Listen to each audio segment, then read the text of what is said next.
Hi ಹಾಲ್. So ಎಲ್ಲರೂ ಮನೇಲಿ regulator ಅನ್ನೋದು ಇದ್ದೇ ಇರುತ್ತೆ. ಸೊ ಯಾವಾಗಲೂ ಸ್ಟವ್ ಮುಂದೆ ಡೈಲಿ ಯೂಸ್ ಮಾಡೋದ್ರಿಂದ ಏನಾಗುತ್ತೆ, ಅದು ಎಣ್ಣೆ ಜಿಡ್ಡು ಹಾಗೆಯೇ ಅದನ್ನು ವಾಶ್ ಮಾಡಲ್ವಲ್ಲ, ಸ್ವಲ್ಪ ತುಕ್ಕಿಡ್ದಂಗೆ ಆಗಿರುತ್ತೆ. ಸೊ ನೀವೇ ನೋಡ್ಬೋದು ಎಷ್ಟು ಮೆಸ್ಸಿ ಆಗಿದೆ ಇದು ಅಂತಂದ್ಬಿಟ್ಟು. ಸೊ ನೀರು ಸೋಪ್ ಹಾಕಿ ಯೂಸ್ ಮಾಡಿದ್ರೆ ಅದು ಬೇಗ ಹಾಳಾಗುತ್ತೆ, ಅದು ತಿರ್ಗಾ ಅಂಟೋದಿಲ್ವಲ್ಲ.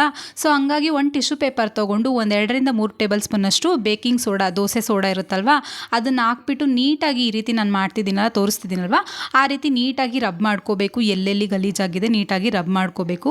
ರಬ್ ಮಾಡ್ಕೊಂಡು ಅದು ಸಪ್ರೇಟಾಗಿ ತೆಗೆದು ನೋಡಿ, ಅದು ಕಲರೇ ಫುಲ್ಲು ಚೇಂಜ್ ಆಗಿದೆ, ಅದರ ಇಲ್ಲಿರೋ ಗಲೀಜೆಲ್ಲ ಸೋಡಾದಲ್ಲಿ ಬಂದುಬಿಟ್ಟಿದೆ. ಸೊ ಅದು ನೀಟಾಗಿ ರಬ್ ಮಾಡಿದ ತಕ್ಷಣ ನೆಕ್ಸ್ಟು ಬೇರೆದು ಹೊಸ ಟಿಶ್ಯೂ ಪೇಪರ್ ತೊಗೊಂಡು ನೀಟಾಗಿ ಒರೆಸ್ಕೊಂಡ್ಬಿಟ್ರೆ ಸೊ ನೀಟಾಗಿ ಕ್ಲೀನಾಗಿ ಹೊಸ ರೆಗ್ಯುಲೇಟರ್ ಥರ ಚೆನ್ನಾಗಿ ಕಾಣುತ್ತೆ. ಸೊ ನಾನು ಕೊಡೋ ಟಿಪ್ಸ್ ಎಲ್ಲ ನಿಮ್ಗೆ ಇಷ್ಟ ಆಗಿದೆ ಅಂತ ಅನ್ಕೋತೀನಿ. ಸೊ ಇಷ್ಟ ಆದರೆ ಪ್ಲೀಸ್ ಒಂದು ಲೈಕ್ ಮಾಡಿ, ಹಾಗೆ ನಮ್ಮ ಚಾನಲ್ನ ಸಬ್ಸ್ಕ್ರೈಬ್ ಮಾಡ್ಕೊಳ್ಳಿ, ಹಾಗೆ ಸಪೋರ್ಟ್ ಮಾಡ್ತಾಯಿರಿ. Thank you.